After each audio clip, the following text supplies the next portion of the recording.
দর্শক মুভি বাংলা টেলিভিশনের পক্ষ থেকে আপনাদেরকে জানাই স্বাগতম। আপনারা জানেন যে সারা দেশেই কিন্তু যে রেলওয়ে রানিং স্টাফ রয়েছে তাদের কর্মবিরতি চলছে। আসলে তাদের যে রানিং স্টাফদের অবসর ভাতা সহ সকল সুযোগ সুবিধা পেতে আজকে কিন্তু সারা দেশে কর্মবিরতি চলছে। এই কর্মবিরতির কারণে কিন্তু যে রেল স্টেশনগুলো রয়েছে সেই রেল স্টেশন অনেকগুলোই ফাঁকা। তো আমি আজকে এই মুহূর্তে রয়েছি টাঙ্গাইলের বঙ্গবন্ধু সেতু পূর্ব রেল স্টেশনে। আমরা সকাল থেকে এই রেল স্টেশনটিতে অবস্থান করেছি। আমরা সকালবেলাতে দেখেছি যে এই রেল স্টেশনে কিন্তু প্রচুর যাত্রী ছিল। তারা কিন্তু আসলে জানতো না যে আজ থেকে যে কর্মবিরতি চলছে সেই কর্মবিরতি তারা না জানার কারণেই কিন্তু সকাল থেকে প্রচুর যাত্রীর উপস্থিতি ছিল। যখন তারা জানতে পারে যে আজকে রানিং স্টাফদের কর্মবিরতি চলছে সেই কারণে তারা কিন্তু যে ভিন্ন পন্থা যে সেই তাদের গন্তব্যে তারা রওনা হয়েছেন। এই জন্য তারা কিন্তু যে বাস ট্রাক সহ বিভিন্ন গণপরিবহনের মাধ্যমে তারা ঢাকা সহ সারা দেশে এখান থেকে তাদের যে যোগাযোগ সেটা হচ্ছে। এই কারণে কিন্তু তাদেরকে অতিরিক্ত টাকা গুনতে হচ্ছে। যেখানে আমরা এইখান থেকে কিন্তু ঢাকার ভাড়া 2 থেকে 300 টাকা, সেখানে তাদের 4 থেকে 500 টাকা দিয়ে যেতে হচ্ছে। এর কারণ হচ্ছে যে ট্রেন চলাচল বন্ধ থাকার কারণে যে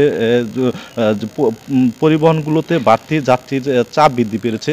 এবং আমরা এই যে বঙ্গবন্ধু সেতু পূর্ব রেল স্টেশনটিতে রয়েছে, এই রেল স্টেশনে এসে আমরা সকাল থেকে দেখেছি যে এখানে কোনো কর্মচারীর উপস্থিতি নেই।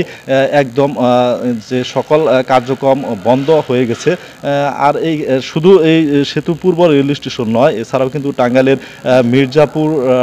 মির্জাপুর সহ টাঙ্গাইল সদর এবং ঘারিন্দা যে রেল স্টেশন রয়েছে সেই রেল স্টেশনগুলো বন্ধ রয়েছে। আর এই বন্ধ থাকার কারণেই কিন্তু টাঙ্গাইলের যে সমস্ত ট্রেনের যাত্রী রয়েছে তারা কিন্তু চরম ভোগান্তিতে শিকার হয়েছিল সকালবেলা।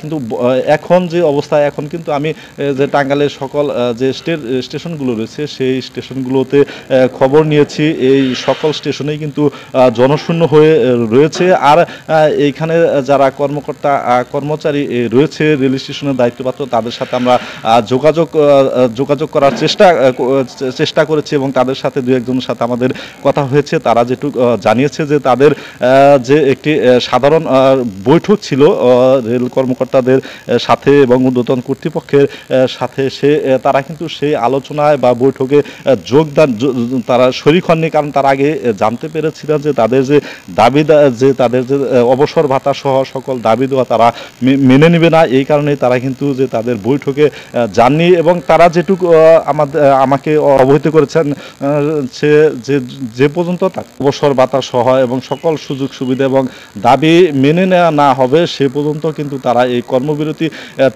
কর্মবিরতি অব্যাহত রাখবেন। এই ছিল আমার কাছে বঙ্গবন্ধু সেতু পূর্ব রেল স্টেশন থেকে সর্বশেষ অবস্থা।